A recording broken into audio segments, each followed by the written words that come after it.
வணக்கம். தந்தையின் பாட்காஸ்ட் செய்திகளை வாசிப்பது அகிலா கணேஷ். முதலில் தலைப்புச் செய்திகளை பார்க்கலாம். தமிழக முதல்வர் ஸ்டாலின் தலைமையில் இன்று அமைச்சரவைக் கூட்டம். ஜெயலலிதா மரண அறிக்கை, ஆன்லைன் ரம்மி தடை உள்ளிட்ட விவகாரங்கள் குறித்து ஆலோசனை. முதலமைச்சராகவோ தலைவராகவோ ஆக வேண்டும் என்ற எண்ணம் தனக்கு இல்லை என ஓபிஎஸ் பேட்டி. பதவி ஆசை இல்லை என்றால் அதிமுக அலுவலகத்தை நுறுக்கியது ஏன் என இபிஎஸ் கேள்வி. விமான நிலைய விவகாரத்தில் பரந்தூர் பகுதி மக்களுக்கு நம்பிக்கை கொடுப்பது தமிழக அரசின் கடமை. தமிழ் மாநில காங்கிரஸ் தலைவர் ஜி.கே. வாசன் வலியுறுத்தல். வேளாங்கண்ணி ஆரோக்கிய அன்னை பேராலய ஆண்டு விழா கொடியேற்றத்துடன் இன்று தொடக்கம். பாத யாத்திரையாக வந்து வேளாங்கண்ணியில் குவிந்துள்ள லட்சக்கணக்கான பக்தர்கள். உத்தரப்பிரதேச மாநிலம் நொய்டாவில் விதிமீறி கட்டப்பட்ட இரட்டை கட்டிடங்கள் 9 வினாடிகளில் தகர்ப்பு. கட்டிடத்தின் கழிவுகளை அகற்ற 3 மாதங்கள் ஆகும் என தகவல். ஆசிய கோப்பை கிரிக்கெட் தொடரில் பாகிஸ்தானை வீழ்த்தியது இந்திய அணி. 5 விக்கெட் வித்தியாசத்தில் அபார வெற்றி. இனி விரிவான செய்திகள். சென்னை தலைமைச் செயலகத்தில் முதலமைச்சர் ஸ்டாலின் தலைமையில் இன்று அமைச்சரவைக் கூட்டம் நடைபெறவுள்ளது. இந்த கூட்டத்தில் ஜெயலலிதா மரணம் தொடர்பான விசாரணை அறிக்கை குறித்து விவாதிக்கப்பட உள்ளதாக கூறப்படுகிறது. மேலும் ஆன்லைன் ரம்மி தடைக்கான அவசர சட்டம், பள்ளிகளில் காலை சிற்றுண்டி திட்டம் தொடங்குவது உள்ளிட்டவைக்கு ஒப்புதல் அளிக்கப்படும் எனவும் எதிர்பார்க்கப்படுகிறது. நான் முதலமைச்சராகவோ தலைவராகவோ வேண்டும் என்ற எண்ணம் இல்லை என அதிமுக ஒருங்கிணைப்பாளர் ஓ. பன்னீர்செல்வம் தெரிவித்துள்ளார். தேனி மாவட்டம் பெரியகுளத்தில் தொண்டர்கள் மத்தியில் பேசிய அவர், கட்சி ஒன்றுபட வேண்டும் என்பதுதான் தனது எண்ணம் என்றார். தொண்டர்கள் ரத்தம் சிந்தி உருவாக்கிய கட்சி அதிமுக எனவும், கட்சியை தனி ஒருவர் சொந்தம் கொண்டாட முடியாது எனவும் கூறினார்.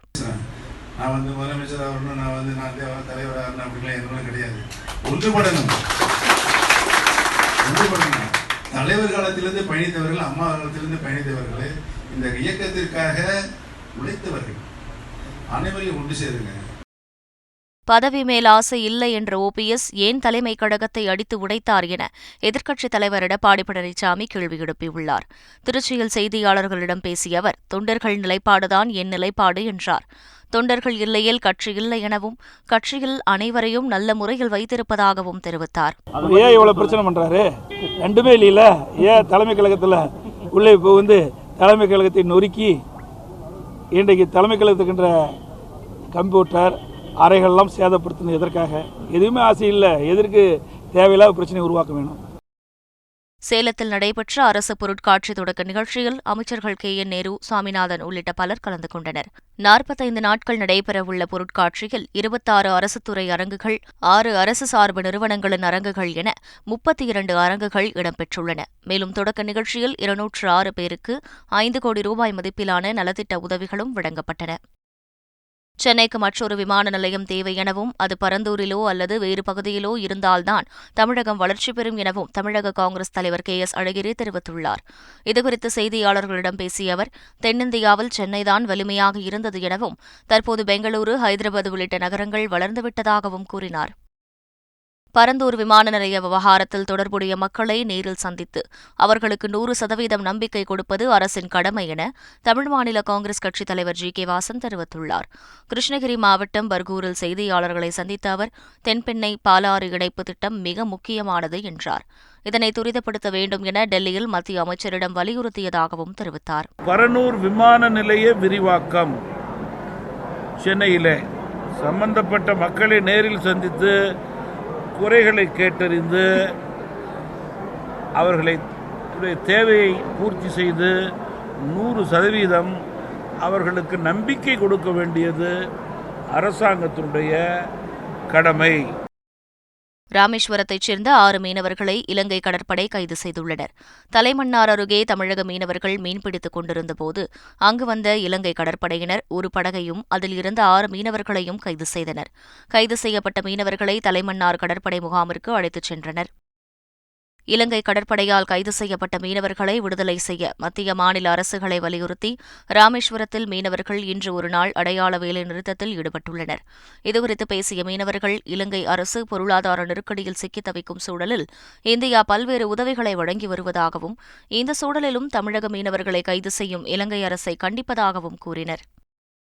திமுக தலைவராக பொறுப்பேற்று 5வது ஆண்டில் அடியெடுத்து வைத்த முதலமைச்சர் ஸ்டாலின் கோபாலபுர இல்லத்திற்கு சென்றார். அங்கு கருணாநிதியின் உருவப்படத்திற்கு மலர்தூவி மரியாதை செலுத்தினார்.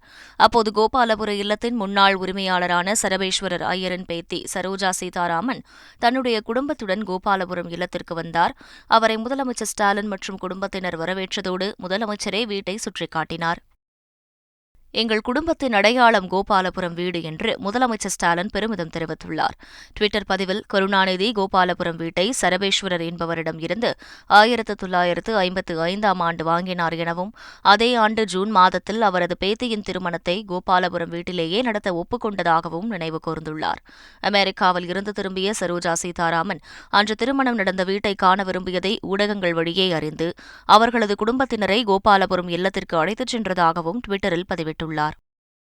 செப்டம்பர் 7ஆம் தேதி கன்னியாகுமரி முதல் காஷ்மீர் வரை காங்கிரஸ் எம்பி ராகுல் காந்தி நடைபயணம் மேற்கொள்ள உள்ளதாகவும், அப்போது முதலமைச்சர் ஸ்டாலினை சந்திக்க உள்ளதாகவும் தமிழக காங்கிரஸ் தலைவர் KS அழகிரி தெரிவித்துள்ளார். இதுகுறித்து பேசிய அவர், செப்டம்பர் 7ஆம் தேதி ராகுல் காந்தி கன்னியாகுமரியில் நடைபயணத்தை தொடங்க உள்ளதாக கூறினார். காந்தி நினைவிடத்தில் முதல்வர் ஸ்டாலின் ராகுல் காந்தியை சந்திக்க உள்ளதாகவும் தெரிவித்தார். பாதுகாப்புத்துறைக்கான நாடாளுமன்ற நிலைக்குழு மதுரை வந்துள்ளது.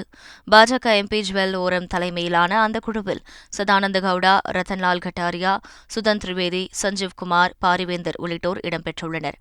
17 பேர் கொண்ட அந்த குழுவினர் ராமநாதபுரத்தில் உள்ள மண்டபம் கடற்படை தளம், உச்சிப்புளியில் உள்ள கடலோர காவல்படை அலுவலகம் ஆகியவற்றை ஆய்வு செய்துவிட்டு வரும் 30ஆம் தேதி டெல்லி திரும்புகிறார்கள். திருவண்ணாமலை மாவட்டம் போடூர் அருகே 4 வயது சிறுமிக்கு பாலியல் வன்கொடுமை செய்த வழக்கில் தனியார் பள்ளி தாளாளர், அவரது கணவர் கைதான நிலையில் மேலும் ஒரு பள்ளி ஊழியரை போலீசார் கைது செய்துள்ளனர். போடூர் அருகே UKG படித்து வரும் சிறுமியிடம் பாலியல் அத்துமீறலில் ஈடுபட்ட தனியார் பள்ளி தாளாளர் பிரபாவதி, அவரது கணவரும் அரசு பள்ளி ஆசிரியருமான காமராஜ் ஆகியோர் கைது செய்யப்பட்டனர். இந்நிலையில் இந்த வழக்கு தொடர்பாக தனியார் பள்ளியின் போக்குவரத்து பிரிவு மேலாளர் கார்த்திவன் என்பவரை போக்சோ பிரிவின் கீழ் போலீசார் கைது செய்துள்ளதாக தகவல் வெளியாகியுள்ளது.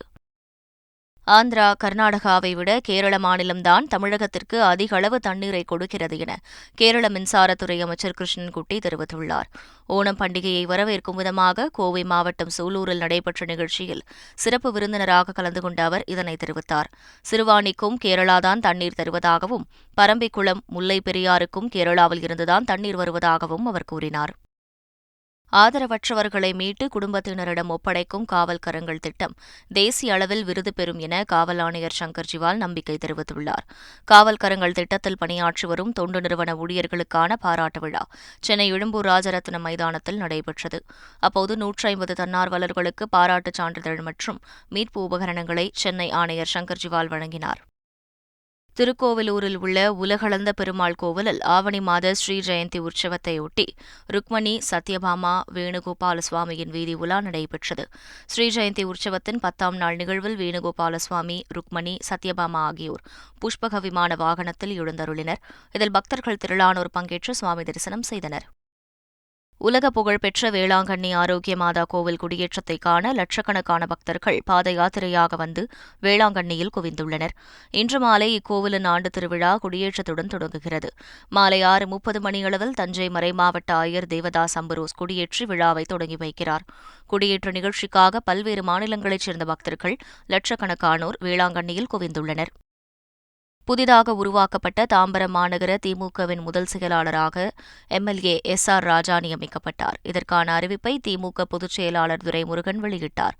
தாம்பரத்தின் முதல் மாநகர செயலாளராக நியமிக்கப்பட்டுள்ள SR ராஜாவுக்கு திமுக நிர்வாகிகள் வாழ்த்து தெரிவித்து வருகின்றனர். விநாயகர் சதுர்த்தியையொட்டி திருநெல்வேலி மாவட்டத்தில் விநாயகர் சிலை தயாரிப்பு பணிகள் மும்முரமாக நடைபெற்று வருகின்றன.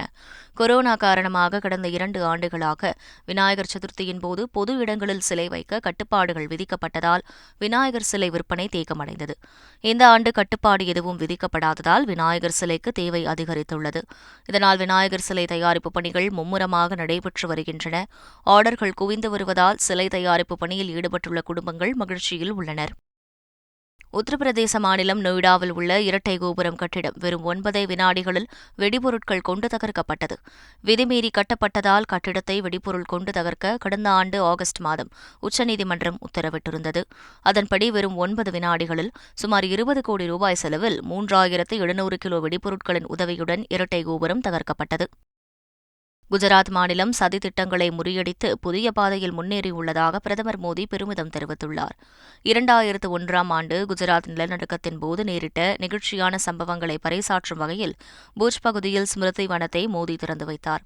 பின்னர் உரையாற்றிய பிரதமர் மோடி, நிலநடுக்க பாதிப்பில் இருந்து பூஜ் பகுதி மீண்டு வராது என்று பலரும் கூறியதாகவும், ஆனால் மக்கள் அதனை மாற்றிக் காட்டியுள்ளதாகவும் தெரிவித்தார். காங்கிரஸ் கட்சியின் புதிய தலைவரை தேர்ந்தெடுப்பதற்கான உட்கட்சித் தேர்தல் அதிகாரப்பூர்வமாக அறிவிக்கப்பட்டுள்ளது. இது தொடர்பாக காங்கிரஸ் காரிய கமிட்டி கூட்டம் நேற்று நடைபெற்றது. கூட்டத்தில் காங்கிரஸ் தலைவர் சோனியா காந்தி, ராகுல் காந்தி, பிரியங்கா காந்தி ஆகியோர் வெளிநாட்டில் இருந்தவாறு காணொலி மூலம் பங்கேற்றனர். கூட்டத்தில் கட்சிக்கு புதிய தலைவரை தேர்வு செய்வதற்கான தேர்தல் அட்டவணை இறுதி செய்யப்பட்டது. காங்கிரஸ் தலைவரை தேர்ந்தெடுப்பதற்கான உட்கட்சித் தேர்தல் அக்டோபர் 17ஆம் தேதி நடைபெறும் என அறிவிக்கப்பட்டுள்ளது. வேட்புமனு தாக்கல் செப்டம்பர் 24ஆம் தேதி தொடங்கும் எனவும், வேட்புமனு தாக்கல் செய்ய கடைசி நாள் செப்டம்பர் 30ஆம் தேதி எனவும் அறிவிக்கப்பட்டுள்ளது. வாக்கு எண்ணிக்கை அக்டோபர் 19ஆம் தேதி நடைபெறும் எனவும் காங்கிரஸ் கட்சி அறிவித்துள்ளது. ஆந்திராவில் தாயை கிண்டல் செய்த இளைஞரை மகன் ஓட ஓட விரட்டி கொலை செய்த வீடியோ வெளியாகியுள்ளது. விசாகப்பட்டினத்தைச் சேர்ந்த சீனு என்ற இளைஞர் பெண் ஒருவரை கிண்டல் செய்ததாக கூறப்படுகிறது. இதுகுறித்து அந்த பெண் தன்னுடைய மகனிடம் கூறியிருக்கிறார். ஆத்திரமடைந்த மகன் சீனுவை வெட்டிக் கொன்று சடலத்தை தாயின் காலடியில் இழுத்து வந்து போட்டார். சிசிடிவி பதிவுகளை ஆய்வு செய்து தலைமறைவான குற்றவாளியை போலீசார் தேடி வருகின்றனர். குஜராத் மாநிலம் காந்தி நகரில் உள்ள மகாத்மா மந்திரில் இந்தியாவின் சுசுகி நிறுவனத்தின் 40 ஆண்டு நிறைவு விழா நடைபெற்றது. இதில் பங்கேற்ற பிரதமர் மோடி சுசுகி நிறுவனத்துடன் தொடர்புடைய அனைவருக்கும் வாழ்த்து தெரிவித்தார். புல்லட் ரயில் தொடங்கி வாரணாசியில் உள்ள ருத்ராக்ஷ் மையம் வரை பல வளர்ச்சித் திட்டங்கள் இந்தியா ஜப்பான் நட்புறவுக்கு எடுத்துக்காட்டுகளாகும் எனவும் அவர் கூறினார். நிகழ்ச்சியில் இணைய வழியில் பங்கேற்று பேசிய ஜப்பான் பிரதமர் கிஷிடா, சுசுகி நிறுவனத்தின் வெற்றிக்கு இந்திய மக்கள் மற்றும் அரசின் ஆதரவுக்கு கடமைப்பட்டுள்ளதாக தெரிவித்தார். கடன் மறுசீரமைப்பு விவகாரம் தொடர்பாக இந்தியாவின் உதவியை கோரி இலங்கை அதிபர் ரணில் விக்ரமசிங்க இந்திய நிதியமைச்சர் நிர்மலா சீதாராமனுக்கு கடிதம் எழுதியுள்ளார். இதே விவகாரம் தொடர்பாக இலங்கையில் உள்ள இந்திய தூதரகத்திற்கு ஆவணம் ஒன்றை அனுப்பி வைக்கப்பட்டுள்ளதாகவும் கூறப்படுகிறது. இலங்கைக்கு கடன் வழங்கிய ஏனைய நாடுகளுக்கும் அதிபர் ரணில் இதுபோன்ற கடிதம் அனுப்பியுள்ளதாக கூறப்படுகிறது. இலங்கை கொழும்புவில் வரும் 30ஆம் தேதி போராட்டம் நடத்த சிலர் திட்டமிட்டுள்ளதாக தகவல்கள் வெளியாகியுள்ளன. வரும் 30ஆம் தேதி நிதியமைச்சரும் அதிபருமான ரணில் விக்ரமசிங்க நாடாளுமன்றத்தில் இடைக்கால வரவு செலவு திட்டத்தினை தாக்கல் செய்து உரையாற்றவுள்ளார்.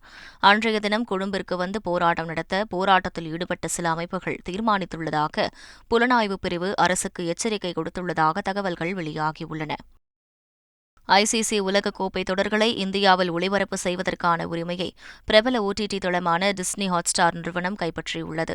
வரும் 2024 முதல் 2027ஆம் ஆண்டு வரை ஐசிசி நடத்தும் உலகக்கோப்பை தொடர்களின் இந்திய ஒளிபரப்பு உரிமையை 24,000 கோடி ரூபாய்க்கு டிஸ்னி ஹாட்ஸ்டார் நிறுவனம் கைப்பற்றியுள்ளதாக ஐசிசி தெரிவித்துள்ளது. இதன் மூலம் ஆண்கள் மற்றும் மகளிருக்கான தலா 4 ஐசிசி தொடர்கள் இந்தியாவில் டிஸ்னி ஹாட்ஸ்டார் OTT தளத்தில் ஒளிபரப்பாகும் என தெரிவிக்கப்பட்டுள்ளது. பாகிஸ்தானுக்கு எதிரான T20 போட்டியில் இந்திய அணி 5 விக்கெட் வித்தியாசத்தில் வெற்றி பெற்றது. ஆசிய கோப்பை T20 தொடரின் 2வது போட்டி துபாயில் நடைபெற்றது. முதலில் பேட் செய்த பாகிஸ்தான் 19.5 ஓவரில் அனைத்து விக்கெட்டுகளையும் இழந்து 147 ரன்களை எடுத்தது. பின்னர் களமிறங்கிய இந்திய அணி நிதானமாக ஆடி 19.4 ஓவரில் 148 ரன்களை எடுத்தது. இதன் மூலம் 5 விக்கெட் வித்தியாசத்தில் பாகிஸ்தானை வீழ்த்தி வெற்றி பெற்றது. மீண்டும் தலைப்புச் செய்திகள். தமிழக முதல்வர் ஸ்டாலின் தலைமையில் இன்று அமைச்சரவைக் கூட்டம். ஜெயலலிதா மரண அறிக்கை, ஆன்லைன் ரம்மி தடை உள்ளிட்ட விவகாரங்கள் குறித்து ஆலோசனை. முதலமைச்சராகவோ தலைவராகவோ ஆக வேண்டும் என்ற எண்ணம் தனக்கு இல்லை என OPS பேட்டி. பதவி ஆசை இல்லை என்றால் அதிமுக அலுவலகத்தை நொறுக்கியது ஏன் என EPS கேள்வி. விமான நிலைய விவகாரத்தில் பரந்தூர் பகுதி மக்களுக்கு நம்பிக்கை கொடுப்பது தமிழக அரசின் கடமை. தமிழ் மாநில காங்கிரஸ் தலைவர் G.K. வாசன் வலியுறுத்தல். வேளாங்கண்ணி ஆரோக்கிய அன்னை பேராலய ஆண்டு விழா கொடியேற்றத்துடன் இன்று தொடக்கம். பாத யாத்திரையாக வந்து வேளாங்கண்ணியில் குவிந்துள்ள லட்சக்கணக்கான பக்தர்கள். உத்தரப்பிரதேச மாநிலம் நொய்டாவில் விதிமீறி கட்டப்பட்ட இரட்டை கட்டிடங்கள் 9 வினாடிகளில் தகர்ப்பு. கட்டிடத்தின் கழிவுகளை அகற்ற 3 மாதங்களாகும் என தகவல். ஆசிய கோப்பை கிரிக்கெட் தொடரில் பாகிஸ்தானை வீழ்த்தியது இந்திய அணி. 5 விக்கெட் வித்தியாசத்தில் அபார வெற்றி. இத்துடன் செய்திகள் நிறைவு பெறுகின்றன. வணக்கம்.